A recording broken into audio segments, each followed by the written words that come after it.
नमस्कार. आज आपण बोलणार आहोत लॉर्ड कॉर्नवॉलिसबद्दल, ज्याने 1786 ते 1793 या काळात भारताचा चेहरामोहराच बदलून टाकला. चला तर त्याच्या कामावर एक नजर टाकूया. खास करून परीक्षेच्या दृष्टीने हे खूपच महत्त्वाचं ठरणार आहे. तर सगळ्यात आधी त्याला एक मोठी पदवी मिळाली होती, भारतीय नागरी सेवेचे जनक. आता हे नाव का पडलं आणि हो, परीक्षेसाठी हा पॉइंट तर एकदम लक्षात ठेवायचाच आहे. त्याच्या कामाला नीट समजून घेण्यासाठी आपण 5 महत्त्वाच्या मुद्द्यांवर नजर टाकणार आहोत. 1. तो नागरी सेवेचा जनक का होता? 2. भ्रष्टाचारावर त्याने कसा प्रहार केला? 3. ती वादग्रस्त कायमधारा पद्धत काय होती? 4. न्याय आणि पोलीस व्यवस्थेत काय बदल झाले? आणि 5. टिपू सुलतानचा पराभव. चला तर मग सुरू करूया. ओके, तर पहिला मुद्दा, नागरी सेवेचे जनक. पाहूया नक्की काय केलं होतं त्याने. म्हणजे बघा, त्यानं काय केलं? त्यानं इंडियन सिव्हिल सर्व्हिस म्हणजेच ICSचा पाया घातला. आता याचं महत्त्व काय? तर ह्याआधी कंपनीचे व्यापारीच प्रशासनाचं काम बघायचे. पण कॉर्नवॉलिसनं हे सगळं बदललं. त्यानं एक खास प्रशिक्षित अधिकाऱ्यांची फौज तयार केली. हा खरंच खूप मोठा आणि महत्त्वाचा बदल होता. बरं, आता पुढचा मुद्दा. कॉर्नवॉलिस जेव्हा आला तेव्हा कंपनीत एक मोठी कीड लागली होती आणि ती होती भ्रष्टाचाराची. अधिकारी अक्षरशः मालामाल होत होते. मग यावर त्यानं काय उपाय केला, चला पाहूया. त्याने एकदम साधा आणि सरळ 2 कलमी कार्यक्रम राबवला. पहिलं म्हणजे त्याने अधिकाऱ्यांचे पगार इतके वाढवले की त्यांना लाच घेण्याची गरजच भासणार नाही. आणि दुसरं, त्याने अधिकाऱ्यांवर खासगी व्यापार करण्यासाठी सरळ बंदीच घातली. म्हणजे भ्रष्टाचाराची सगळी दारच बंद करून टाकली. आता आपण वळूया त्याच्या सर्वात मोठ्या आणि तितक्याच वादग्रस्त निर्णयाकडे, ती म्हणजे कायमधारा पद्धत. याचे फायदेही होते आणि तोटेही. हे वर्ष लक्षात ठेवा, 1793. परीक्षेसाठी खूप महत्त्वाचं आहे. याच वर्षी कायमधारा पद्धत लागू झाली होती. ब्रिटिश आर्थिक धोरणातला हा एक महत्त्वाचा टर्निंग पॉइंट होता. तर ही पद्धत नक्की होती तरी काय? 3 सोपे मुद्दे आहेत. 1. ती बंगाल, बिहार आणि ओरिसा या भागांत लागू झाली. 2.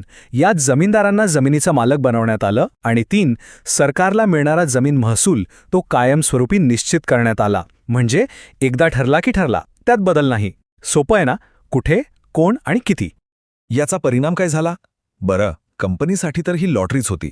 त्यांना एक फिक्स्ड आणि गॅरंटीड इन्कम मिळू लागला. पण शेतकऱ्यांचं काय? त्यांचा मात्र शोषण वाढलं. कसं? अहो, सरकारचा महसूल तर फिक्स होता, पण जमीनदार शेतकऱ्यांकडून कितीही कर वसूल करू शकत होते. त्यांच्यावर कोणाचंच नियंत्रण नव्हतं. त्यामुळे शेतकऱ्यांची अवस्था बिकट झाली.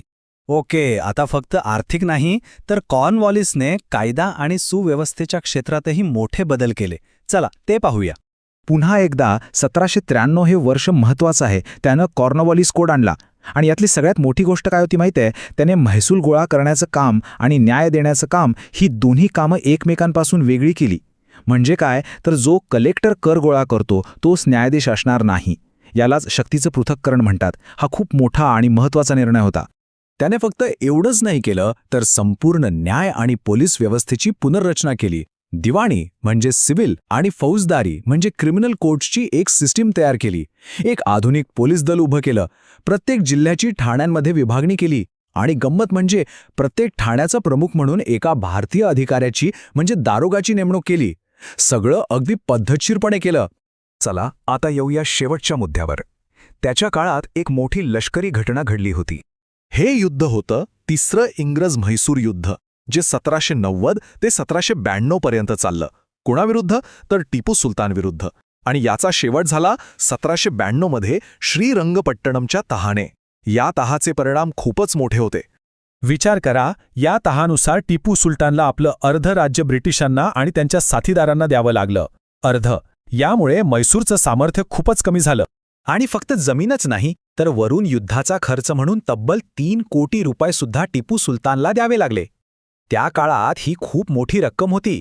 चला तर मग एक क्विक रिव्हिजन करूया. नागरी सेवेमध्ये काय केलं? ICSचा पाया घातला. महसुलात 1793ची कायमधारा पद्धत. न्यायव्यवस्थेत शक्तीचं पृथक्करण. आणि युद्धात टिपू सुलतानचा पराभव. हे 4 मुद्दे परीक्षेसाठी एकदम परफेक्ट आहेत. तर मग जाता जाता एक प्रश्न विचारण्यासारखा आहे. कॉर्नवॉलिसने केलेल्या या सुधारणा खरंच आधुनिक प्रशासनाचा पाया होत्या, की मग त्या वसाहतवादी शासनाला अधिक मजबूत करण्यासाठी बनवलेल्या एक परफेक्ट सिस्टीम होत्या? यावर विचार नक्की करा, कारण इतिहासाला समजून घेण्यासाठी हा प्रश्न आजही तितकाच महत्त्वाचा आहे.